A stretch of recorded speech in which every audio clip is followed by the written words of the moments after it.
हाय सांग मैंने नमस्कार जय जगन्नाथ मो झीर ए समर भैकेसन चलती सका सका उठी पड़ी गाधे ठाकुर पूजा करुँची कहीं जापर मामा को तो कष्ट हो मामा तले बसी पारनी से मामा को हेल्प करने ठाकुर पूजा करदेला ठाकुर पूजा कला जमी मुझे संगे संगे आनीदेली ब्रेकफास्ट खायापी ब्रेकफास्टा जल्दी खाई जेहेतु से अंडा सिझे देदेली खावाई अंडा खाई सारापर मुझे लंच रे आज सब यही सब खाना बनई दही छुंक पखाड़ शाग भजा ता सहित भजा भजी लगे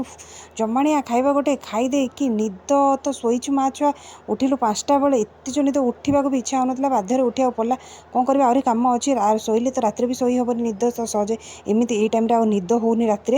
तो खाई सारा पूरा यम्मी वाला खाना खाईदे शोक पड़ू उठिकी मो झील को मुझे केक देती मुझे केला खाऊली माँ छुआ केक केला खाऊलु बसिकी खाई सारापर आज डिनर ये सब बनई भजा भजी जेहेतु मंगलवार था से फ्रेश फ्रेश परिवा पतिदेव नहीं आसले तो सांगे सांगे भाजीदेली चोखा करदेली रोटी क्षीर लगे माँ छुआ खाईदेलु जदि आपन भल लगी लाइक और सब्सक्राइब करो जमा भूलें। Bye bye.